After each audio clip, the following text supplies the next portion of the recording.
കാലത്തിൻ്റെ മുന്നോട്ടുള്ള കുതിപ്പിൽ പലരും പലതും പിന്നിലായി പോകുന്നു.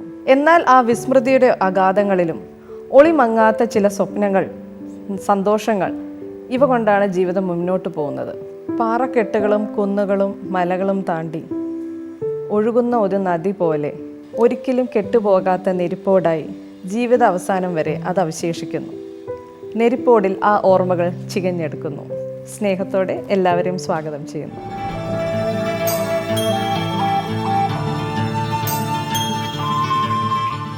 നമസ്കാരം. ഇന്നത്തെ എപ്പിസോഡിലേക്ക് ഏവർക്കും സ്വാഗതം. ഒരിക്കലും മറക്കാൻ കഴിയാത്ത ഓർമ്മകളുമായി നമ്മുടെ കൂടെ ഇന്നെത്തിയിരിക്കുന്ന അതിഥികളെ പരിചയപ്പെടാം. So let me introduce colonel Jose Thomas, doctor Santhosh Mathew, VG Chacko sir. അപ്പം നമുക്ക് ഈ എപ്പിസോഡ് സാറിൽ നിന്ന് സ്റ്റാർട്ട് ചെയ്യാം. സാറിൻ്റെ പ്രൊഫൈല് സാർ ഒന്ന് ഇൻട്രൊഡ്യൂസ് ചെയ്യാമോ നമ്മുടെ പ്രേക്ഷകർക്ക് വേണ്ടി? ഓക്കെ, എൻ്റെ പേര് പറഞ്ഞതുപോലെ കേണൽ ജോസ് തോമസ്. ഞാൻ ഏതാണ്ട് 32 വർഷം ആർമിയിൽ സർവീസ് ചെയ്ത് റിട്ടയറായി. ഇപ്പോൾ post retired peaceful life lead ചെയ്യുന്നു. എനിക്ക് 2 ആൺമക്കൾ, 2 കൊച്ചുമക്കൾ, ഒരു ഭാര്യ. ഞങ്ങൾ ഇപ്പോൾ ഭാര്യയും ഞാനും ആയിട്ട് തിരുവനന്തപുരത്ത് ജോയിന്റ് ഫാമിലി ആയിട്ടുള്ള കുട്ടികൾ അവർ രണ്ടുപേരും മാരീഡ് ആൻഡ് വർക്കിംഗ്. ഒരാൾ ഡൽഹി, ഒരാൾ US-ൽ. ഓക്കെ ഓക്കെ സാർ, അപ്പം സാറിൻ്റെ കാര്യങ്ങളൊക്കെ നമ്മുടെ പ്രേക്ഷകർക്ക് വേണ്ടി ഒന്ന് സംസാരിക്കാം. തീർച്ചയായിട്ടും. എൻ്റെ പേര് സന്തോഷ് മാത്യു. ഞാൻ അഭിഭാഷകനായിട്ട് പ്രവർത്തിക്കുന്നു. കേരളത്തിലാണ്. ഒപ്പം തന്നെ ഞാൻ ഒരു ബ്രിട്ടീഷ് കമ്പനിയുടെ ജനറൽ മാനേജറായിട്ട്, അതും ലീഗൽ അഫയേഴ്സാണ്, ഇമിഗ്രേഷൻ ആൻഡ് അപ്പീൽ നിയമങ്ങളിലാണ് പ്രാക്ടീസ് ചെയ്യുന്നത്. ഫാമിലിയുണ്ട്. എൻ്റെ മകളും എൻ്റെ പ്രൊഫഷനിൽ തന്നെയാണ്. മൂത്ത മകളും ഇളയ മകൾ സ്കൂളിൽ പഠിക്കുന്നു. വൈഫ് മെഡിക്കൽ ഫീൽഡ് പ്രാക്ടീസ് ചെയ്യുന്നു. ഇപ്പം ട്രിവാൻഡ്രത്ത് തന്നെയാണ്. കഴിഞ്ഞ ലാസ്റ്റ് 25 ഇയേഴ്സായിട്ട് ട്രിവാൻഡ്രത്താണ്. പഠിച്ചതൊക്കെ വിദേശത്തായിരുന്നു. ഇപ്പോൾ സെറ്റിൽ ചെയ്തേക്കുന്നത്, വർക്ക് ചെയ്യുന്നത് ട്രിവാൻഡ്രത്താണ്. Okay okay, thank you sir. ഇപ്പം നമ്മുടെ ഏറ്റവും സീനിയർ മോസ്റ്റ് ആയിട്ടുള്ള നമ്മുടെ അതിഥിയാണ് VG ചാക്കോ സർ. സർ, നമുക്ക് വേണ്ടി ഒന്ന് ഇൻട്രൊഡ്യൂസ് ചെയ്യാമോ? എന്നെ സംബന്ധിച്ച് എൻ്റെ ജീവിതം ആകപ്പാടെ ഒന്ന് നോക്കുന്നു എങ്കിൽ 3 ഘട്ടമായിട്ടാണ് ഞാൻ എൻ്റെ ജീവിതത്തെ കാണുന്നത്. ഒന്നാമതായിട്ട് ആദ്യത്തെ 31 വർഷം എൻ്റെ മാതാപിതാക്കന്മാരോട് ചേർന്ന് ജീവിച്ച കാലം, പഠനകാലം, ജോലിയുടെ ആരംഭകാലം. അത് കഴിഞ്ഞ് 1960 ഞാൻ ഗവൺമെൻറ്റിലായിരുന്നത് കൊണ്ട് ഡെപ്യൂട്ടേഷനിൽ നൈജീരിയയിലേക്ക് പോയി. നൈജീരിയയിൽ 30 വർഷക്കാലം ജോലി ചെയ്തു. ജോലി ചെയ്തതിന് ശേഷം ഞാൻ മടങ്ങി വന്ന് ഇപ്പോൾ തിരുവനന്തപുരത്ത് താമസമാണ്. തിരുവനന്തപുരത്ത് താമസമായിട്ട് 36 കൊല്ലമായി. അപ്പോൾ വയസ്സ് 97 അതാണ് ഞാൻ പറഞ്ഞത്, നമ്മുടെ ഏറ്റവും സീനിയർ ആയിട്ടുള്ള ഏറ്റവും സീനിയർ മോസ്റ്റ്. അപ്പോൾ 97ാമത്തെ വയസ്സിലും ഇതുവരെയും ദൈവകൃപയാൽ പ്രവർത്തനം ഒന്നും ഞാൻ കുറച്ചിട്ടില്ല. ഞാൻ ഒരു 5-6 അസോസിയേഷൻ്റെ കുടുംബ അസോസിയേഷൻ പോലെയുള്ള 5-6 അസോസിയേഷൻ്റെ പ്രസിഡൻ്റാണ്. മലയിൽ ബാങ്ക് ഡെപ്പോസിറ്റേഴ്സ് അസോസിയേഷൻ്റെ പ്രസിഡൻ്റാണ്. ടൗൺ സീനിയർ സിറ്റിസൺ ഫെലോഷിപ്പിൻ്റെ പ്രസിഡൻ്റാണ്. അങ്ങനെയുള്ള എല്ലാ പ്രവർത്തനങ്ങളും പിന്നെ ഞങ്ങളുടെ ഇടവക കാര്യങ്ങളിലും ജാഗ്രതയായിട്ട് പ്രവർത്തിച്ചുകൊണ്ടിരിക്കുകയാണ്. ഇടവകയിൽ ഞാൻ വൈസ് പ്രസിഡൻ്റായിട്ട് പ്രവർത്തിക്കുന്നു. ഇടവകയുടെ മറ്റാത്മീയ കാര്യങ്ങളിലൊക്കെയും ശ്രദ്ധാപൂർവം പങ്കെടുത്തു വരുന്നു. അങ്ങനെ കാലങ്ങൾ മുൻപോട്ട് നീങ്ങുന്നു. എൻ്റെ ഭാര്യ എന്നോടുകൂടെ 6 കൊല്ലം മുമ്പ് വരെ ഉണ്ടായിരുന്നു. 2019 കോവിഡിന് 3 മാസം മുൻപ് എന്നോട് യാത്ര പറഞ്ഞു. അതിനുശേഷം ഞാൻ ഏകനായിട്ട് ഭവനത്തിൽ പാർക്കുകയാണ്. എനിക്ക് 4 മക്കളുണ്ട്. മൂത്ത മകൾ 69 വയസ്സ്.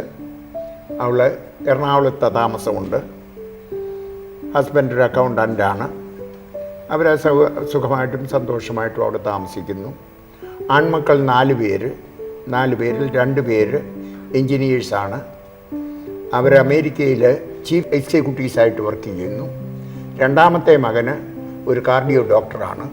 അവനും അമേരിക്കയിൽ തന്നെ ജോലി ചെയ്യുന്നു. അങ്ങനെ 3 മക്കൾ അമേരിക്കയിൽ ജോലി ചെയ്തുകൊണ്ടിരിക്കുന്നു.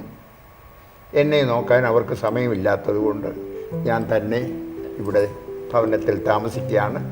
പകൽ സമയത്ത് ഒരു ജോലിക്കാരി വരും. അവർ ഭക്ഷണം ഉണ്ടാക്കി തരും. ഡ്രൈവർ ഒരാളുണ്ട്, അയാൾ എന്നെ എവിടെയെങ്കിലും കൊണ്ടുപോകേണ്ടതൊക്കെ കൊണ്ടുപോകും. അങ്ങനെ ദിവസങ്ങൾ മുമ്പോട്ട് പോകുന്നു. പ്രവർത്തനത്തിൽ ഒന്നും കുറച്ചിൽ വരാതെ ദൈവം തമ്പുരാൻ നടത്തുന്നു എന്നുള്ള സാക്ഷ്യമാണ് എനിക്കിപ്പോഴുള്ളത്. സാറിനോട് എനിക്ക് ആദ്യം ചോദിക്കാനുള്ളത്, സൈന്യത്തിൽ ചേരാനുള്ള ആ ഒരു തോട്ട് അതെപ്പോഴായിരുന്നു മനസ്സിൽ അങ്ങനെ ഒന്ന് ഒരു?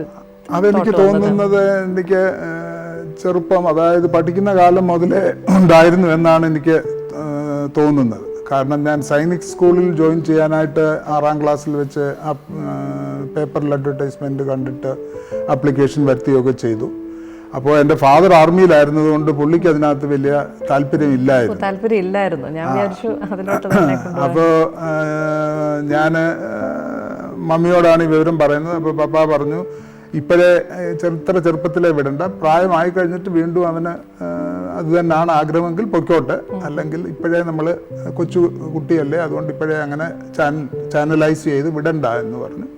പക്ഷെങ്കിൽ ഈ ആഗ്രഹം എൻ്റെ മനസ്സിൽ കടന്നു എന്നാണ് ഞാൻ മനസ്സിലാക്കുന്നത്. പിന്നെ ഇങ്ങനെ പഠിച്ചുകൊണ്ടിരുന്നു. അപ്പോൾ ഫാദർ പറഞ്ഞു ഡോക്ടർ ആകാൻ വേണ്ടി ആഗ്രഹിച്ചു. അതിനു വേണ്ടി കോളേജിൽ സെക്കൻഡ് ഗ്രൂപ്പ് എടുപ്പിച്ചു. അത് കഴിഞ്ഞ് BSc സുവോളജി എടുപ്പിച്ചു. അപ്പോൾ എനിക്കാണെങ്കിൽ ഹോസ്പിറ്റലിൻ്റെ വരാന്തയിൽ കയറുമ്പോഴേ മോഹാലസ്യം വരുന്ന കൂട്ടത്തിലായതുകൊണ്ട് പിന്നെ മാതാപിതാക്കൾ പറഞ്ഞതുകൊണ്ട് അങ്ങനെ ചെയ്തു. അവസാനം ഞാൻ പോസ്റ്റ് ഗ്രാജുവേഷന് ശേഷം കറങ്ങിത്തിരിഞ്ഞ് ആർമിയിൽ തന്നെ ചേർന്നു. 32 വർഷം ഞാൻ നേരത്തെ സൂചിപ്പിച്ചതുപോലെ വർക്ക് ചെയ്തു. എനിക്ക് തിരിഞ്ഞു നോക്കുമ്പോൾ യാതൊരുവിധ റിഗ്രറ്റ്സും ഇല്ല. ഞാൻ ചിലരോടൊക്കെ പറഞ്ഞിട്ടുണ്ട്, ഈവൻ എൻ്റെ ആർമി ഫ്രണ്ട്സിനോട് പോലും പറഞ്ഞിട്ടുണ്ട്, ഇനിയൊരു ലൈഫ് ഉണ്ടെങ്കിൽ അതും ആർമിയിൽ തന്നെ ജോയിൻ ചെയ്യുന്നതിന് എനിക്ക് യാതൊരു വിരോധമില്ല. I was perfectly happy, enjoyed my life, and even now I have got no regrets of joining army. Okay, ഉള്ളതാണ്. എൻ്റെ ഫാദർ ഞാൻ ആർമിയിൽ ചേരുന്നെന്ന് പറഞ്ഞ് ഒക്കെ നിന്നപ്പോൾ അത് കഴിഞ്ഞ് ഡോക്ടറാകാൻ പറ്റാഞ്ഞപ്പോൾ എന്നാൽ ബാങ്കിൽ കയറാമെന്നും പറഞ്ഞ് എൻ്റെ പുള്ളിയുടെ ഒരു ഫ്രണ്ടിനോട് പറഞ്ഞു, ഇങ്ങനെ ബാങ്കിൻ്റെ വിവരം എങ്ങനെയുണ്ട് എൻ്റെ മോനെ അവിടെ. അപ്പം ആ ഫാദറിൻ്റെ ഫ്രണ്ട് പറഞ്ഞു, പുള്ളിയുടെ മോനെ ആർമി കയറ്റാനായിട്ടാണ് പുള്ളി ശ്രമിക്കുന്നത്. അപ്പം ഞാൻ പറഞ്ഞു, ഇത് pastors on the other side looks always green എന്നുള്ളതേ അതിനകത്ത് പറയാനുള്ളൂ എന്ന് പറഞ്ഞ് അങ്ങനെ ഞാൻ ആർമിയിൽ ജോയിൻ ചെയ്തതാണ്. എൻ്റെ സ്വന്തം ഇനിഷ്യേറ്റീവിൽ സ്വന്തമായിട്ട് അപ്ലൈ ചെയ്ത് ഒക്കെയാണ്. അത് കഴിഞ്ഞ് ഫാദർ പറഞ്ഞു, okay, if you get it good, if you don't get it more good എന്ന് പറഞ്ഞാണ് എന്നെ ഇൻ്റർവ്യൂവിനൊക്കെ വിടുന്നത്. അങ്ങനെയാണ് ഞാൻ ആർമിയിൽ ജോയിൻ ചെയ്യുന്നത്. അപ്പോൾ പലപ്പോഴും നമുക്ക് കുടുംബമായിട്ട് മാറി നിൽക്കേണ്ട ഒരു അവസ്ഥയാണല്ലോ. അതെ. അപ്പോൾ അതെങ്ങനെയായിരുന്നു കുടുംബത്തിൻ്റെ ഒരു സപ്പോർട്ടും സാറിൻ്റെ ആ ഒരു മെൻ്റൽ സ്റ്റേറ്റും? ഞങ്ങൾക്ക് ആർമിയിൽ ലീവ് കിട്ടും, 2 മാസത്തെ ആനുവൽ ലീവ് ഞങ്ങൾക്ക് ഉണ്ട്. അപ്പോൾ അത് ഞാൻ സ്പ്ലിറ്റ് ചെയ്ത് 2 പ്രാവശ്യമായിട്ട് എടുക്കും. പിന്നെ കാഷ്വൽ ലീവ് ഉണ്ട്, അതും എടുക്കും. എൻ്റെ വൈഫ് ഇവിടെ തിരുവനന്തപുരത്ത് കോളേജിൽ വർക്ക് ചെയ്യുമായിരുന്നു. അതുകൊണ്ട് അവർക്ക് അവധി കിട്ടുമ്പോൾ സമയത്ത്, അതായത് കോളേജിൽ സമ്മർ വെക്കേഷനൊക്കെ ഉണ്ടല്ലോ, അപ്പോൾ ആ സമയത്ത് she use to join me. ആ സമയത്ത് ജോയിൻ ചെയ്യും. അല്ലാത്ത സമയത്ത് ഞാനിങ്ങോട്ട് വരും. അങ്ങനെ ആണ് ഞങ്ങൾ കഴിഞ്ഞത്. പിന്നെ മക്കളുടെ പഠിത്തമൊക്കെ ആയിക്കഴിഞ്ഞപ്പോൾ പിന്നെ അങ്ങനെ ഷിഫ്റ്റ് ചെയ്യാൻ ഒക്കാത്ത ഒരു രീതിയൊക്കെ വന്നു. വൈഫ് കോളേജിൽ നിന്ന് ലീവ് എടുത്ത് എൻ്റെ കൂടെ വന്ന് താമസിച്ചിട്ടുണ്ട്. അപ്പോൾ അവിടെ വരുമ്പോൾ ഇങ്ങനെ ഓരോരുത്തർ ചോദിക്കും, മാഡം കോളേജിലാണോ, എത്ര സർവീസ് ഉണ്ടെന്നൊക്കെ ചോദിക്കുമ്പോൾ ഞാൻ പറയും, സർവീസ് പറയണ്ട, ലീവ് പറഞ്ഞാൽ മതി, അതാണ് കൂടുതൽ. അങ്ങനെ അവരോട് പറയുമായിരുന്നു. നമ്മുടെ Santhosh sir, he's an advocate, he's a speaker. അപ്പോൾ എനിക്ക് ചോദിക്കാനുള്ളത്, സാർ ഇത്രയും വേഴ്സറ്റൈൽ ആയിട്ടുള്ള ഫീൽഡ്സിൽ വർക്ക് ചെയ്തിട്ടുണ്ട്, സാറിന് ഏതാണ് എൻജോയ് ചെയ്തിട്ടുള്ളത്, അല്ലെങ്കിൽ ഒരു നമുക്കതിൽ തന്നെ കണ്ടിന്യൂ ചെയ്യാൻ കൂടുതൽ ഇഷ്ടപ്പെടുന്ന ഏത് മേഖലയിലാണ്? ഈ ചോദ്യത്തിന് ഉത്തരം, ലൈഫ് എന്ന് പറഞ്ഞത്, ഞാൻ ഒരു സ്പീക്കറാണെന്ന് പറഞ്ഞുകൊണ്ട് പറഞ്ഞതാ, ഈ ബഹുമുഖ പ്രതിഭയെന്ന് പറഞ്ഞെങ്കിലും അത് ജീവിതത്തിൽ ആയിത്തീർന്നതാണ്, അല്ലാതെ ആയിത്തീരാൻ ആഗ്രഹിച്ചു പോയതല്ല. Struggles made me like that. ഇപ്പോൾ എന്താണ് ആഗ്രഹിക്കുന്നതെന്ന് ചോദിച്ചാൽ ഒരു എൻഡില്ലാതെ ഇങ്ങനെ പോയി. ശരിക്കും പറഞ്ഞാൽ ഞങ്ങൾ സാധാരണ വെളിപാട് പ്രസംഗിക്കുമ്പോൾ പറഞ്ഞൊരു കാര്യമുണ്ട്, my ultimate aim is to be with God. ഞാനായിരിക്കുന്ന എൻ്റെ അവസാനത്തെ ആത്മാവ് കർത്താവിൽ ചേരുന്ന മൊമെൻറ്റ് വരെ I'm not saturated. Ultimated, because ഞങ്ങളുടെയൊക്കെ ഭാഷ സാച്ചുറേഷൻ എന്നാണ് പറയുന്നത്. I will be saturated once I be with my Jesus. ഇതാണ് ഞാൻ പറഞ്ഞതിൻ്റെ കാരണം.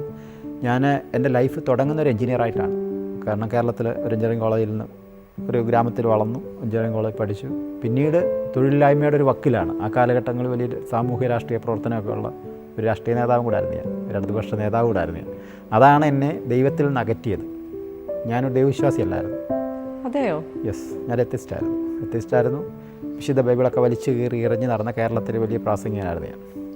കാരണം അതറിയാം, നിങ്ങൾ പണ്ടത്തെ പത്രങ്ങളെടുത്ത് നോക്കിയാലോ ഒക്കെ അറിയാൻ പറ്റും. അപ്പോൾ അങ്ങനെയുള്ളൊരു കാലത്ത് എൻ്റെ 20കൾ അന്നേരമാണ്. ഞാൻ എഞ്ചിനീയറിംഗ് കഴിഞ്ഞ ശേഷം പിന്നെ ബോംബെയിലോട്ട് പോയി. അവിടെ പോയി ബിസിനസ് തുടങ്ങി. പൊളിഞ്ഞു. 2 വർഷത്തിനുള്ളിൽ മുടക്കിയതിൻ്റെ ഇരട്ടിയും പൊളിഞ്ഞു, ബാങ്ക്രപ്റ്റായി. അവസാനം ഒരു വഴിയില്ലാത്ത സമയത്ത് ഭക്ഷണമില്ല, കിടക്കാൻ സ്ഥലമില്ല. ബോംബെയിൽ ചെമ്പൂർ എന്ന് പറയുന്ന സ്ഥലത്തായിരുന്നു. അപ്പോൾ എന്നാൽ എൻ്റെ ഒരു ഗ്രാജുവേഷൻ മാത്രമാണുള്ളത്, വേറെ ഒന്നുമില്ല. ഒരു കറുത്ത ബാഗിലുള്ള തുണി മാത്രമേ ഉള്ളൂ. അത് കഴിഞ്ഞപ്പോൾ ഇതെല്ലാം പൊളിഞ്ഞു, ബാങ്ക്രപ്റ്റായി, പ്രശ്നങ്ങളെല്ലാം ആയി. ഒന്നും ചെയ്യാനില്ലാത്തപ്പോൾ അവസാനം ആത്മഹത്യ ചെയ്യാന്നുള്ളൊരു വക്കിലായിരുന്നു ഞാൻ. ഈ സമയത്ത് ഭക്ഷണമില്ല, 3-4 ദിവസമായി കഴിച്ചിട്ട് ഒരു മാർഗ്ഗവുമില്ല. കുർളയ്ക്കും ചെമ്പൂരിനും ഇടയ്ക്കൽ റെയിൽവേ ട്രാക്കിൽ 15 മിനിറ്റ് കൂടുമ്പോൾ എക്സ്പ്രസ് ട്രെയിൻ എപ്പോഴും പോയിക്കൊണ്ടിരിക്കുന്ന റെയിൽവേ ട്രാക്കിൽ 2 മണിക്ക് രാത്രിയിൽ പോയി മരിക്കാൻ കറക്റ്റായിട്ട് ട്രാക്കിൽ തന്നെ ഇരുന്നു. ഞാനിരുന്ന ട്രാക്കിൽ എല്ലായ്പ്പോഴും 15 എക്സ്പ്രസ് ട്രെയിനുകൾ വന്നുകൊണ്ടിരിക്കുന്ന ട്രെയിൻ എപ്പോഴും 15 മിനിറ്റ് കൂടുമ്പോൾ ട്രെയിൻ വരും. എനിക്ക് 10 മിനിറ്റ് കൊണ്ട് എൻ്റെ കാര്യം നടക്കാൻ പറ്റിയിരുന്നതാണ്. പക്ഷേ ഞാൻ പോയിരുന്ന ട്രാക്കിൽ അന്നൊരു ട്രെയിനും വന്നില്ല. 2 മണിയായി, 3 മണിയായി, 4 മണിയായി, ട്രെയിൻ വരുന്നില്ല. അവസാനം എൻ്റെ പറയുന്നൊരു സ്ത്രീ എന്നോട് പറഞ്ഞു രാത്രി 2:30 മണിക്ക്, എന്തിനാണ് വെട്ടിക്കുന്നത്, എഴുന്നേറ്റ് പൊയ്ക്കോളൂ, you may go now, no need to sit over here. ഉണ്ടായി പൊയ്ക്കോളാൻ പറഞ്ഞു. ആരാന്ന് എനിക്കിപ്പോഴും അറിയില്ല. ഞാൻ നാണം കെട്ടു. മരിക്കാനിരുന്നിട്ട് മരിക്കാനും പറ്റുന്നില്ല. ഞാൻ എഴുന്നേറ്റ് പോയി ആ കിടന്നിരുന്ന ലോഡ്ജിൻ്റെ അകത്ത് കഴിയാൻ സ്ഥലത്തിന് പുറത്താണ് കിടക്കുന്നത്. അവരുടെ ബാൽക്കണിയിൽ നിന്നൊരു സ്ഥലത്ത് 25 രൂപയാണ് കൊടുക്കുന്നത്. അപ്പോൾ അവിടെ പോയി ബോംബെയിൽ ചെമ്പൂർ ആകാശ് ലോഡ്ജിൽ അങ്ങനെ കിടക്കുകയാണ്. അപ്പോൾ അവസാനം ഒന്നുമില്ല. രാവിലെ 7-7:30 പോയി കിടന്നാൽ ഞാൻ 4-5 മണിക്ക് പോയി കിടന്നു. 7:30 ആയപ്പം അവരെന്നെ ശല്യം ചെയ്തപ്പോഴും ഞാൻ എഴുന്നേറ്റപ്പം കേൾക്കുന്നു കല്യാണിൽ ഞാൻ മരിക്കാൻ കിടന്ന ട്രാക്കിൽ ഡീറെയിലായി, എക്സ്പ്രസ് ട്രെയിൻ ഡീറെയിലായി തലേരാത്രിലെന്ന്. അപ്പോൾ എൻ്റെ മരണം അങ്ങനെയും ഒഴിവായി. പിന്നെ എനിക്ക് മരിക്കാൻ മാർഗ്ഗമില്ല.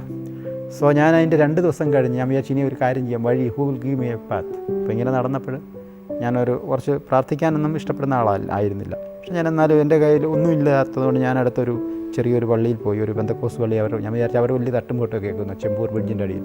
അവരുടെ ഇവിടെ പോയിരുന്നു പ്രാർത്ഥിച്ചു. തിരിച്ചിറങ്ങി വന്നു. ഞാൻ തിരിച്ചിറങ്ങിപ്പോയിരുന്നു. തിരിച്ച് വന്നിട്ട് ഒരു 100 മീറ്റർ നടന്നു കഴിഞ്ഞപ്പോൾ സുനിൽ സദൻ എന്ന് പറഞ്ഞ ബിൽഡിങ്ങിൻ്റെ ലെഫ്റ്റ് സൈഡിൽ നിന്ന് ഒരാൾ തന്നെ, ഒരു ബാലു നായിഡു എന്ന് പറഞ്ഞ് ഏലിയൻസ് മാൻപവർ കൺസൾട്ടൻസ്, അതിൻ്റെ ആൾ വെച്ചു, മാത്യു ഭായി ഇതറായി, നിങ്ങളെ ഞാൻ കാത്തിരിക്കുമായിരുന്നു. പണ്ട് നിങ്ങളൊരു 3-4 മാസത്തിന് മുമ്പ് ഒരു CV ഒക്കെ എൻ്റെ തന്നു, പാസ്പോർട്ട് കോപ്പി. തൻ്റെ ഖത്തറിനുള്ളൊരു വിസ വന്നിട്ടുണ്ട്. ഇന്നാണ് ഞാൻ US നിന്ന് വന്നത്. തന്നെ അത്യാവശ്യമായിട്ട് ഇന്ന് രാത്രി ഖത്തറിന് പോകണം. കുറച്ച് ദിവസമായി വന്നിട്ട് ഞാൻ അക്ബറിൽ പോയി ബുക്ക് ചെയ്യട്ടെ എന്ന് പറഞ്ഞു. എന്നിട്ട് 25,000 റുപ്യ എൻ്റെ അടുത്ത് എന്നിട്ട് പറഞ്ഞൊരു വാക്ക് ഇതാണ്, തും മാത്യു കബീബി you will not fail any time. അതുകൊണ്ട് പെട്ടെന്ന് പൊയ്ക്കോ, എനിക്ക് ബിസിനസ് കൊണ്ട് പൊയ്ക്കോളാം. അപ്പോൾ ഞാൻ ആ സുനിൽ സാറിൻ്റെ ഓപ്പോസിറ്റ് ഗീതാലഞ്ച് ഹോമിൽ കയറി. അന്ന് 100 രൂപ നോട്ടുകളാണ്. ഒരു 100 രൂപ കൊടുത്തിട്ട് ഭക്ഷണം കഴിച്ചു ആദ്യമായിട്ട് ഉച്ചയ്ക്ക്. ബാക്കി എടുത്ത് ബക്കറ്റ് വെച്ചു. അന്ന് രാത്രി കിട്ടിയ സാധനമൊക്കെ എടുത്തുകൊണ്ട് 3:30 മണിക്ക് ഗൾഫ് എയറിന് കയറി ഖത്തറിന് പോയി. അപ്പോൾ ഞാൻ അങ്ങനെയാണ് എൻ്റെ ആദ്യത്തെ യാത്ര ലൈഫിൻ്റെ തുടങ്ങുന്നത്. പിന്നെ ഖത്തറിൽ വർക്ക് ചെയ്തു, മസ്കറ്റിൽ വർക്ക് ചെയ്തു, UAE വർക്ക് ചെയ്തു, ഈജിപ്തിലുണ്ടായിരുന്നു. മിഡിൽ ഈസ്റ്റ് എല്ലാം കവർ ചെയ്തു. ഈ സമയത്ത് മാസ്റ്റേഴ്സ് എടുത്തു. പിന്നീട് ന്യൂസിലാൻഡിൽ പോയി കാൻറ്റർബറി യൂണിവേഴ്സിറ്റിയിൽ നിന്ന് പ്രോജക്റ്റ് മാനേജ്മെൻറ്റ് PhD ചെയ്തു. അതിൻ്റെ ഇടയ്ക്ക് ലോ ചെയ്തു. ഇന്ത്യയിലുള്ളപ്പോൾ ലോ ബാംഗ്ലൂരിൽ നിന്ന് ചെയ്തു. കഴിഞ്ഞ 15 വർഷമായിട്ട് ലോയറായിട്ട്. പക്ഷേ ഈ 15 വർഷത്തിനിടയ്ക്ക് കഴിഞ്ഞ 17 വർഷമായിട്ട് സുവിശേഷം മാത്രമാണ് ചെയ്യുന്നത്.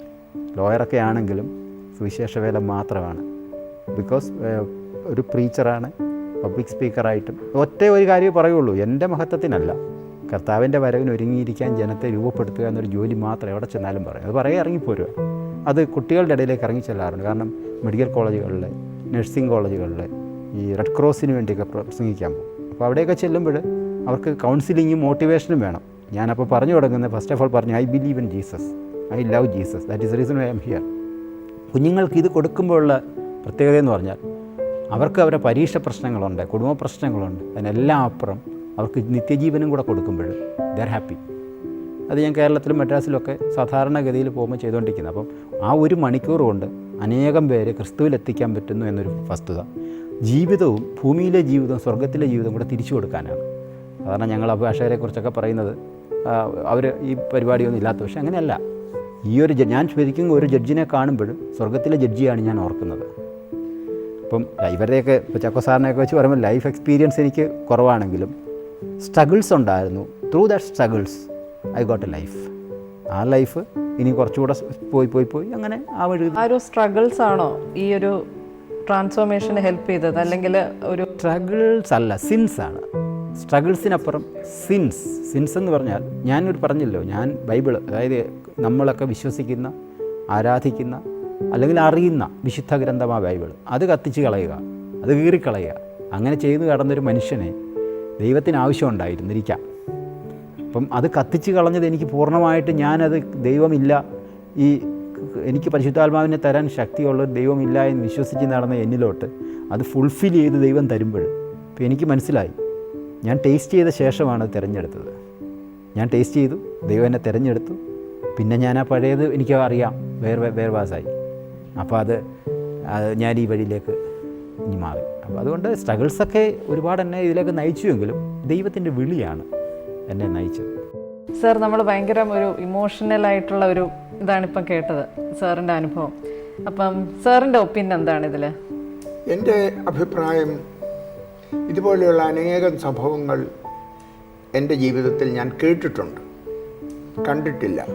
പക്ഷേ സന്തോഷ് എൻ്റെ ഇടവകയുടെ ഒരു അംഗമായി വന്നപ്പോൾ എനിക്കതിനെക്കുറിച്ച് കൂടുതലായിട്ട് മനസ്സിലാക്കാൻ സാധിച്ചു. എൻ്റെ ഇടവകയിൽ ഇങ്ങനെയുള്ള ഒരാൾ, ഒരു ക്രിസ്ത്യാനി ഉണ്ടല്ലോ. ഞങ്ങൾ ഒന്നിച്ച് പ്രാർത്ഥിക്കുന്നവരും ഒന്നിച്ച് ജാഗരിക്കുന്നവരും ഒന്നിച്ച് പ്രസംഗം ചെയ്യുന്നവരും ചെയ്യിക്കുന്നവരുമാണല്ലോ, ധാരാളം ഒന്നിച്ച് പ്രാർത്ഥിക്കുന്നവരുമാണല്ലോ എന്നുള്ള ചിന്ത എൻ്റെ മനസ്സിലുണ്ടായി. എന്നാൽ ഇപ്പം അദ്ദേഹത്തിൻ്റെ കുടുംബജീവിതത്തെ സംബന്ധിച്ചുള്ള എൻ്റെ എക്സ്പീരിയൻസ് എല്ലാവർക്കും നല്ല മാതൃകയായിട്ടുള്ള ഒരു അനുഭവമാണ്. ആ അനുഭവത്തിൽ കൂടെ മുൻപോട്ട് പോകുന്നു എന്നുള്ളത് എനിക്കും വളരെ സന്തോഷമാണ്. ഇടവകയ്ക്കോ സഭയ്ക്കോ വളരെ ആനന്ദകരമായിട്ടുള്ള ഒരു സംഭവമാണ് ഇപ്പം സന്തോഷം പറഞ്ഞത്. അപ്പോൾ ആ കുടുംബത്തെക്കുറിച്ച് കൂടുതലായിട്ട് അറിയാൻ ശ്രമിച്ചുകൊണ്ടിരിക്കുന്നതാണ്. സന്തോഷമായിട്ടുള്ള അനുഭവത്തിൽ ഞങ്ങൾ അടുത്ത് തന്നെ ഒരു പോട്ടയിൽ ഒരു ധ്യാനത്തിന് പോകാനായിട്ട് ഞങ്ങളിങ്ങനെ ആലോചിച്ച് തീരുമാനിച്ചു വെച്ചിരിക്കുക. അപ്പോൾ അങ്ങനെയുള്ള അനുഭവത്തിൽ കൂടെ മുൻപോട്ട് പോകുന്നത് ദൈവവുമായിട്ടുള്ള നല്ല ബന്ധത്തിൽ ഭാവി കാലം അല്ലെങ്കിൽ എൻ്റെ അവസാന കാലം പോകാനായിട്ട് സാധിക്കും എന്നുള്ള ഒരു അഭിപ്രായം എൻ്റെ മനസ്സിലുണ്ട്. നല്ല മാതൃകയായിട്ടുള്ള ഒരു കുടുംബം എൻ്റെ കൂടെ ഉണ്ടല്ലോ എന്നുള്ളൊരു സന്തോഷമുണ്ട്. അവിടെ ഞാൻ നിർത്തും. സാറ് ഇതിൻ്റെ ഇടയ്ക്ക് ഞാൻ ഇൻറ്ററപ്റ്റ് ചെയ്തോട്ടെ. സാറ് ഈ ഞങ്ങൾ ഒന്നിച്ച് പോട്ടയ്ക്ക് പോകുന്ന കാര്യം പറഞ്ഞിട്ട് അതിൻ്റെ 1 വർഷം കൊണ്ട് ഞങ്ങൾ തമ്മിൽ ഇത് പറയുക, ഒരിക്കലും ഒത്തു വന്നിട്ടില്ല. രണ്ടുപേരുടെയും തിരക്ക്, റൂം കിട്ടിയിട്ടില്ല. അവസാനം ഫെബ്രുവരി 1 അടുത്ത ആഴ്ച പോകണമെന്ന് ഉറപ്പിച്ചിരുന്നു, അപ്പോഴും റൂം കിട്ടിയിട്ടില്ല. എൻ്റെ മനസ്സിൽ വലിയ ചോദിച്ചിരുന്നു, സാറിനും ഞാനിപ്പോൾ ഒന്നിച്ചൊന്ന് പോകണം എന്നുള്ളത്. ഇങ്ങനെ അത് വളരെ വലിയൊരാഗ്രഹമായിട്ട് എല്ലാ വർഷവും ഞാൻ ധ്യാനത്തിന് പോകുമായിരുന്നു. എല്ലാ ജനുവരി 1 ധ്യാനത്തിലായിരുന്നു ചിലവഴിക്കുന്നത്. പക്ഷേ ഈ കഴിഞ്ഞ 2 വർഷമായിട്ട് തിരക്ക് കൊണ്ട് എനിക്ക് പോകാൻ പറ്റിയിട്ടില്ല. പക്ഷേ ഇനി വഴി പോക്ക് സാർ ഒത്തേ ഉള്ളൂ. ഓക്കെ സർ, സൈന്യത്തിലാണെങ്കിൽ ഇപ്പറഞ്ഞ പോലെ മരണങ്ങളൊക്കെ ഒരുപാട് സാറ് കണ്ടിട്ടുണ്ട്. ഇത്ര സ്ട്രഗിൾസ് ആയിരുന്നു അല്ലേ? അപ്പം നമുക്ക് ഭയങ്കര ഹാർട്ട് ടച്ചിങ് ആയിട്ട് മറക്കാൻ പറ്റാത്ത ഏതെങ്കിലും ഒരു അനുഭവം നമുക്കൊന്ന് ഷെയർ ചെയ്യാവോ? മറക്കാൻ പറ്റാത്ത പല അനുഭവങ്ങളുണ്ട്. എന്നാലും ഇപ്പോൾ തിരിഞ്ഞു നോക്കുമ്പോൾ എനിക്ക് ഒരു 2-3 വർഷം സർവീസ് ഉള്ള കാലമാണ് ഞാൻ ഓർക്കുന്നത്. അന്ന് ഞങ്ങൾ രാജസ്ഥാനിൽ ബാർമേർ എന്ന് പറയുന്ന സ്ഥലത്ത് ഡിപ്ലോയിഡാണ്, ഒരു ബ്രിഗേഡിൻ്റെ ഭാഗമായിട്ട്. അപ്പോൾ ഒരു ദിവസം എന്നോട് എൻ്റെ സീനിയർ വിളിച്ചിട്ട് പറഞ്ഞു, ഇന്ന് കമാൻഡർ ജയ്പൂരിൽ വരുന്നു, പോയി റിസീവ് ചെയ്യണം. അപ്പോൾ അതിനായിട്ട് ജൂനിയർ മോസ്റ്റ് ആയിട്ടുള്ള ആൾക്കാരെയാണല്ലോ ഇങ്ങനെയുള്ള ജോബ്സിനൊക്കെ വിടുന്നത്. അപ്പോൾ എന്നോട് പറഞ്ഞു, ജോങ്ക വെഹിക്കിള് എല്ലാമായിട്ട് ഞാൻ പോയി. ഒരു 5 മണിക്കൂർ റോഡ് ജേർണി ഉണ്ട്. അവിടെ വരെ ചെന്നു. പുള്ളിക്കാരനെ കമാൻഡർ റിസീവ് ചെയ്തിട്ട് കമാൻഡർ ഹെലികോപ്റ്ററിലാണ് തിരിച്ചു പോകാൻ പ്ലാൻ ചെയ്തിരിക്കുന്നത്. അപ്പോൾ അദ്ദേഹത്തിൻ്റെ കൂടെ വേറൊരു കമാൻഡറുണ്ട്. അവർ രണ്ടുപേർക്ക് ഇരിക്കാനുള്ള സ്ഥലമേ ഉള്ളൂ. അപ്പോൾ അവർ 2 പേരും കൂടെ അതിൽ പോകുന്നു. ഞാൻ തിരിച്ച് അവരെ റിസീവ് ചെയ്തെല്ലാം കഴിഞ്ഞിട്ട് വീണ്ടും തിരിച്ച് ബൈ റോഡ് വരാൻ പ്ലാൻ ചെയ്ത് അങ്ങനെ ഇരുന്നപ്പോൾ ഈ 2 പേരിൽ ഒരാൾ എന്തോ ഒരു ആവശ്യം പറഞ്ഞു, കൂട്ടുകാരോ വന്നു കാണാൻ വന്നെന്ന് പറഞ്ഞ് അത് ഡ്രോപ്പ് ഔട്ടായി. അപ്പോൾ ഞാനിങ്ങനെ അപ്പോൾ എൻ്റെ കമാൻഡറോട് നോക്കിയപ്പോൾ ഒരു വേക്കൻറ്റ് സീറ്റ് ഉണ്ട് ഹെലികോപ്റ്ററിൽ. അപ്പോൾ ഞാൻ പറഞ്ഞു, എന്നാൽ പിന്നെ ഞാൻ അതുവരെ ഹെലികോപ്റ്റർ കണ്ടിട്ടേ ഉള്ളൂ, കയറിയിട്ടില്ല. അപ്പോൾ ആ പ്രായത്തിൽ ആ ഒരു ആഗ്രഹം കൊണ്ട് ഞാൻ പറഞ്ഞു, എന്നാൽ പിന്നെ സാറേ മേ ഐ ജോയിൻ യു? അപ്പോൾ പുള്ളി എന്നെ ഒന്ന് നോക്കിയിട്ട് പറഞ്ഞു, ഓക്കെ ഹോപ്പിൻ. അങ്ങനെ ഹെലികോപ്റ്ററിൽ കയറി. അപ്പോൾ പിന്നെ ഞാൻ വണ്ടിയിലുള്ള ജവാനോട് പറഞ്ഞു, നിങ്ങൾ ബൈ റോഡ് അങ്ങ് വന്നേക്കുക, ഞങ്ങൾ ഇങ്ങനെ വരാമെന്ന്. ഹെലികോപ്റ്ററിൽ കയറി കമാൻഡറും ഞാനും എല്ലാം അവിടെ ഇരിക്കുന്നു. പൈലറ്റ് നാവിഗേറ്ററും ഒക്കെ ഫ്രണ്ടിലിരിക്കുന്നു. അവരുടെ ഗ്ലാസ് ഇത് ഉണ്ട്, അടഞ്ഞു കിടക്കുക. അപ്പോൾ ഭയങ്കര ശബ്ദമാണ് ഈ ഹെലികോപ്റ്റർ സ്റ്റാർട്ട് ചെയ്യുമ്പോഴും പോകുമ്പോഴും ഒക്കെ നല്ല ശബ്ദം. നമുക്ക് ഞങ്ങൾക്ക് വർത്തമാനം പറയാനൊന്നും പറഞ്ഞാലൊന്നും കേൾക്കത്തൊന്നുമില്ല, അതുപോലെ ഉള്ള ഇതാണ്. അപ്പോൾ ഞങ്ങളിങ്ങനെ മിണ്ടാതിരിക്കുക, പിന്നെ ഇങ്ങനെ കാണാം. അങ്ങനെ വന്ന് കുറേ കഴിഞ്ഞ് അപ്പോൾ മുഴുവൻ മണലാരണ്യമാണ്, ഡെസേർട്ടാണ്. രാജസ്ഥാനിൽ പോയിട്ടുള്ളവർ കണ്ടിട്ടുള്ളവർക്കറിയാം. അപ്പോൾ അങ്ങനെ വന്ന് കുറച്ച് കഴിഞ്ഞപ്പോൾ ഹെലികോപ്റ്റർ താഴെ ലാൻഡ് ചെയ്ത് കഴിഞ്ഞപ്പോഴത്തേക്ക് ഈ മണലെല്ലാം കൂടെ പറന്ന് ഒന്നും കാണാത്ത പോലെ എല്ലാമായി. അത് കഴിഞ്ഞ് അതെല്ലാം ഒന്ന് മണൽ എല്ലാം സെറ്റിൽ ഡൗൺ ചെയ്തപ്പോൾ പൈലറ്റും നാവിഗേറ്ററും വെളിയിലിറങ്ങി, ഞങ്ങളുടെ ഇതും തുറന്നു തന്നു, ഞങ്ങളും വെളിയിലിറങ്ങി. അപ്പോഴാണ് അവർ പറയുന്നത് this was an emergency landing. ഞങ്ങൾ ഇറങ്ങിക്കഴിഞ്ഞ് നോക്കിയപ്പോൾ മേളിൽ ഒരു 3-4 ഹെലികോപ്റ്റർ ഇങ്ങനെ ഹവർ ചെയ്തുകൊണ്ട് നിൽക്കുകയാണ്. അപ്പോൾ ഇയാളെ SOS മെസ്സേജ് കൊടുത്തിരുന്നു പൈലറ്റ്. ഞങ്ങളിത് പുറകിലിരുന്ന് ഒന്നും അറിയാൻ വയ്യാത്തവരെ പോലെ ഇങ്ങനെ വന്നെന്നുള്ളതേ ഉള്ളൂ. There was some engine problem, എൻജിൻ്റെ ഓയിൽ ലീക്കേജ് ഏതാണ്ടായിരുന്നു. അത് എക്സ്പ്ലോഡ് ചെയ്യാം. അപ്പോൾ SOS മെസ്സേജ് കൊടുത്തത് കൊണ്ട് ആണ് ഈ ഹെലികോപ്റ്ററെല്ലാം മേളിൽ വന്ന് അവർ എല്ലാവിധ പ്രിക്കോഷൻസും എടുത്ത് അങ്ങനെ വന്ന് എല്ലാം ചെയ്തു. ഒന്നും സംഭവിച്ചില്ല. ഇന്നിപ്പോൾ തിരിഞ്ഞു നോക്കുമ്പോൾ അതൊരു മറക്കാൻ പറ്റാത്ത സംഭവമായിട്ടാണ് എൻ്റെ ഓർമ്മയിൽ നിൽക്കുന്നത്. കാരണം അതിൻ്റെ ഭീകരതയൊന്നും ഞങ്ങൾ മനസ്സിലാക്കിയില്ല. ഞാൻ പറഞ്ഞില്ലേ, അന്ന് മനസ്സിലാക്കിയില്ല. പക്ഷേ ഇപ്പോൾ കുറച്ചുകൂടെ എക്സ്പീരിയൻസ് ആയി, പല അനുഭവങ്ങൾ കണ്ടു കേട്ടു. ഇവിടെ റീസെൻ്റ്ലി നമ്മുടെ പ്രസിഡന്റ് വന്നപ്പോൾ ഹെലികോപ്റ്റർ താണുപോയി എന്നൊക്കെ പറഞ്ഞ് പേപ്പറിൽ വലിയ ന്യൂസും ഒക്കെ വന്നില്ലേ ഇങ്ങനെ വന്ന്. അപ്പോൾ അത് പ്രത്യേകിച്ച് ആർമിയിൽ എല്ലാം വളരെ സൂക്ഷ്മമായിട്ടാണ് ചെയ്യുന്നത്. എന്നാൽ തന്നെയും ഒരുപാട് അപകടങ്ങൾ പിൽക്കാലത്ത് കേട്ടിട്ടുണ്ട്. പൈലറ്റ് ഇജക്റ്റ് ഔട്ട് ആകാൻ പറ്റാതെ പോയ മരണങ്ങൾ അങ്ങനെ. അപ്പോൾ അന്ന് ആക്ച്വലി മരണത്തിൽ നിന്ന് രക്ഷപ്പെട്ടു എന്നുള്ളത് ഒരു നഗ്ന സത്യമായിട്ട് ഫസ്റ്റ് യാത്ര തന്നെ. ഫസ്റ്റ് യാത്ര എൻ്റെ ഹെലികോപ്റ്ററിലെ അവസാനത്തേതും. അതിൽ പിന്നെ ഹെലികോപ്റ്ററിൽ കയറാൻ അവസരവും കിട്ടിയിട്ടില്ല. അങ്ങനെ ഉള്ള ഒരു അനുഭവം ആണ് എനിക്ക് ഇപ്പോൾ തിരിഞ്ഞു നോക്കുമ്പോൾ ഓർമ്മയിൽ വരുന്നത്. സാർ ഇപ്പോൾ അബ്രോഡും വർക്ക് ചെയ്തിട്ടുണ്ട്, ഇന്ത്യയിലും വർക്ക് ചെയ്തിട്ടുണ്ട്. അപ്പം അതിൻ്റെ ഒരു എക്സ്പീരിയൻസ് ഒന്ന് പറയാമോ? എനിക്ക് വിദേശത്ത് പോയി വർക്ക് ചെയ്യാനുള്ള ഒരു അവസരം കിട്ടിയത് തന്നെ ഒരു സംഭവമാണ്. നൈജീരിയയിൽ ഒരൊറ്റ വേക്കൻസിക്ക് വേണ്ടിയാണ് ഞാൻ അപ്ലൈ ചെയ്തു. ഓൾ ഇന്ത്യ ബേസിസിലാണ് അതിൻ്റെ അഡ്വർടൈസ്മെൻറ്റ് വന്നത്. ഞാൻ നേരിട്ട് അപ്ലൈ ചെയ്തു.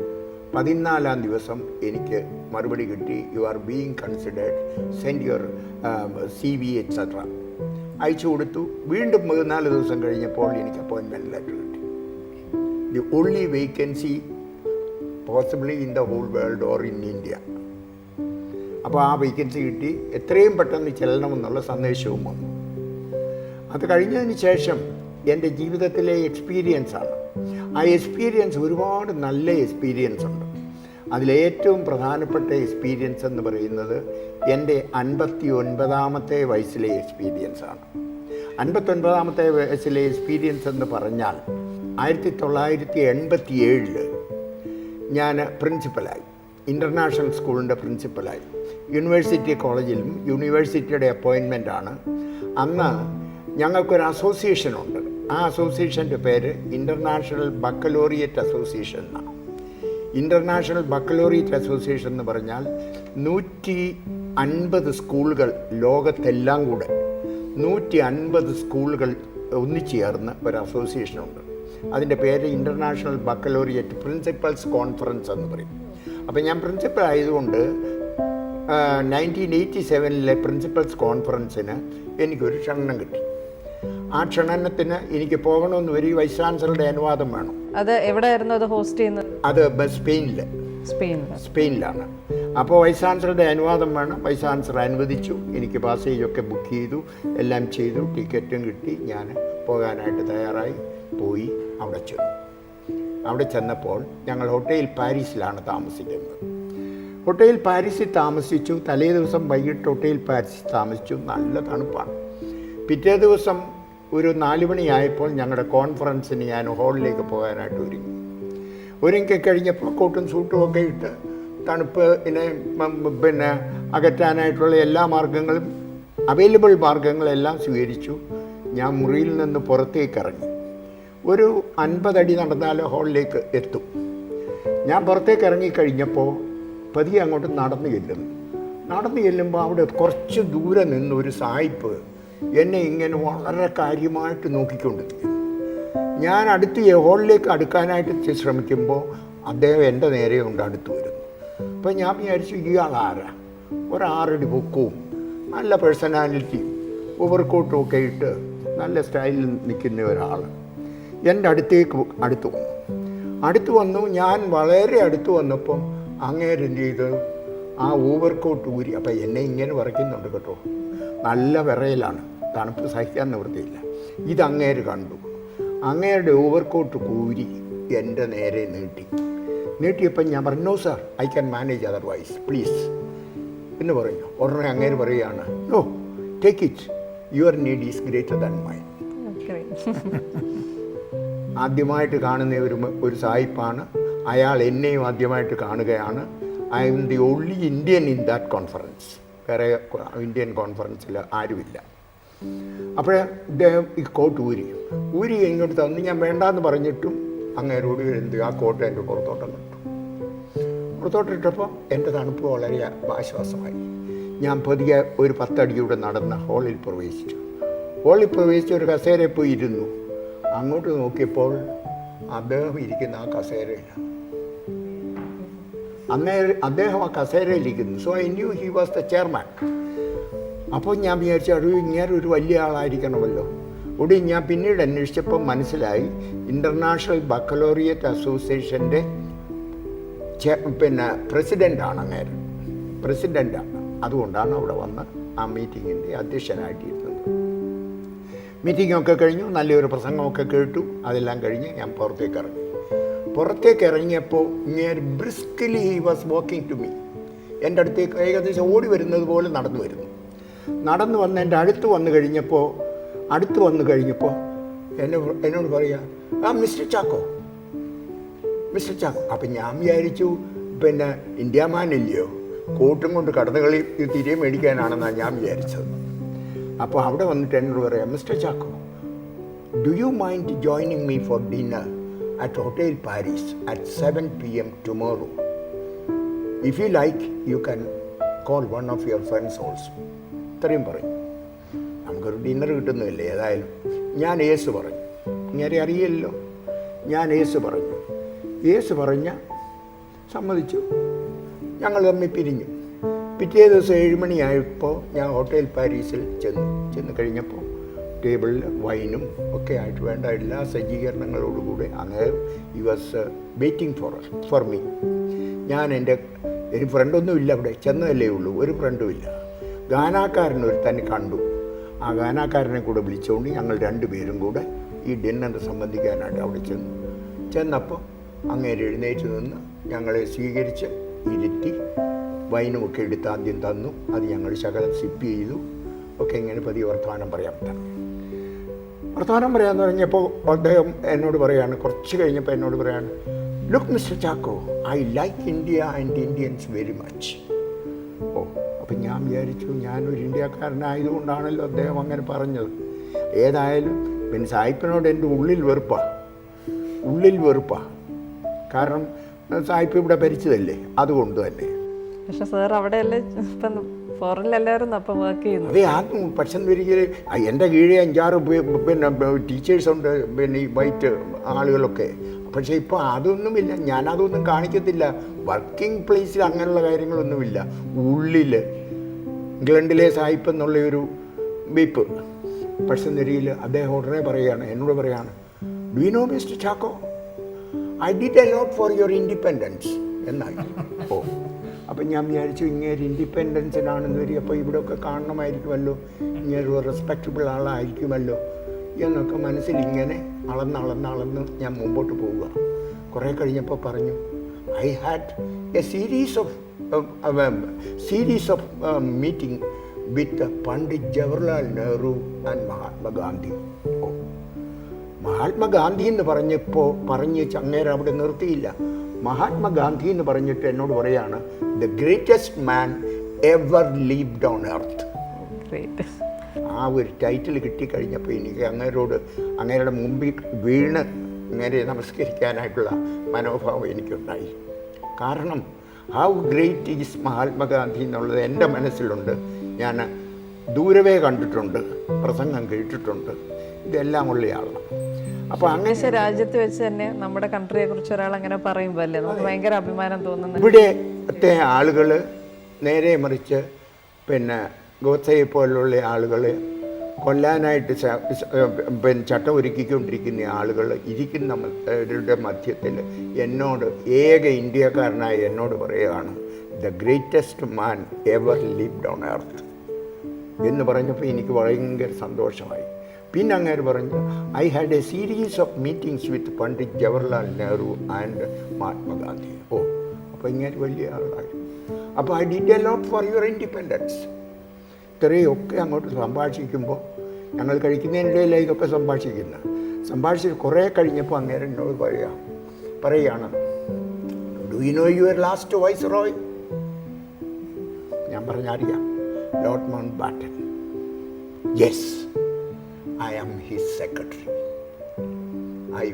I was his secretary. I worked in India for 10 years. 10 years. And I was his secretary. പിന്നെ ഇന്ത്യയിലെ വൈസ്രോയുടെ സെക്രട്ടറിയാണ് ഈ ബലഹീനനായ ഇന്ത്യക്കാരനെ സ്പെയിനിൽ ചെന്നപ്പോൾ എന്നെ ഡിന്നറിന് ക്ഷണിച്ചിരിക്കുന്നു. അതെന്തായാലും എനിക്ക് തോന്നുന്നു പ്രേക്ഷകർക്ക് എല്ലാവർക്കും നമുക്കൊരു ഭയങ്കര ഒരു ലൈഫ് ടൈം എക്സ്പീരിയൻസ് അല്ലെങ്കിൽ മറക്കാൻ പറ്റാത്തൊരു പ്രൊഫഷണൽ എക്സ്പീരിയൻസ്, ഒരിക്കലും മറക്കാൻ പറ്റിയ ഒരു സംഭവമാണ്. നമ്മുടെ ചാക്കോ സർ അങ്ങനെ പ്രേക്ഷകർക്ക് വേണ്ടി ഒരു ഭയങ്കര റിമാർക്കബിൾ ഒരു എക്സ്പീരിയൻസ് ആണ് പറഞ്ഞു. ഇതെനിക്ക് പറയാതിരിക്കാൻ നിവൃത്തിയില്ല. ഞാൻ പലരോടും ഇത് പറഞ്ഞിട്ടുണ്ട്. ഇത് അത്രമാത്രം ടച്ചിങ് ആയിട്ട് എനിക്ക് തോന്നി. Especially when there is a Godse here who killed our Mahatma Gandhi.